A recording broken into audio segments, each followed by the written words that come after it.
So let me ask just one final question. Obviously, you get all the three questions as everybody get in this one. But if we break it down, and you have all these stakeholders in the job that you're doing. Yeah, it's not just exterior, interior, UI, UX. It's engineering, it's marketing, it's branding, it's the board probably to a degree as well. It's suppliers, and all these kind of people. Who takes in the end the final decision? Depends if we're talking startup or OEM. So let's say in the startup, and let's then say in the OEM, in the I think traditional in a one. startup, it's the benefit of a startup is it's a little bit more chaotic, but everyone owns a little bit more or quite a lot more responsibility than where his actual title and core responsibilities are, which integrates you more into the company and gives you more leverage to do something and make something creative. That's a big minus on big OEMs because you're over processed. You have too many people in the decision process that sometimes hinder each other and sometimes making decisions they don't really understand or are not actually involved. Having someone making creative decisions, not being a creative person, is a big problem. They don't understand. They understand it on a marketing, maybe on a financial thing. They don't understand the trends and the flavor and the feeling why we're making that.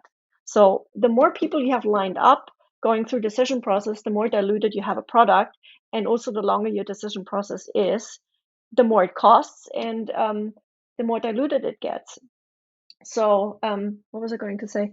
Um, the decision process, having someone on this table and you have a stakeholder of each department there, bringing everything to a table and having a weekly decision, guys, let's do this and let's go, rather than having to go through different entities of departments and work that a group does gets presented 3 times through different boards until it actually meets somewhat the highest board that then gets a diluted version of this presentation, making a decision with maybe a very different skill set, um,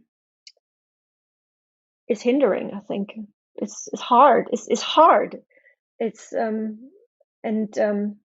yeah, I don't know. I prefer personally, as much more stress level it is on a startup, to have the core player who makes a decision sitting with me at the table, because I'm an expert in a certain field and I have the chance as this expert to talk to the person who makes that final decision and give him my core expertise, and not being transported through 5 or 6 other people who don't share this expertise, having this transported up there, because that would be trigger a very different decision process, I think.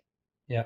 So putting it out there, when red was chosen as the primary kind of communication color for the Model S, who in the end I would probably say like Elon greenlit that, but who made that decision? Like this is what we should go for. In the end, like not saying here's option one, two, three. It's like this is I think what we should go for. Was that who was involved in that project or like in that decision making process? Oh, the color red itself as a brand color, to be honest, I'm not entirely sure, because when I started, the color itself was already there. It was it was actually, no, it was grayscale. We had a grayscale. It was kind of like a flag banner-ish kind of thing, like a Wappen. And it then changed later on in a different word mark and a different T shape. We lost the surrounding of it. The color red, I can't give you an answer how it ended up with its finish, to be honest. I don't know. Okay, that's well, you've told us a lot of things already, so you're excused for not answering this. I'd rather not answer it because I can't tell you the truth, So it is That's what it fine, is.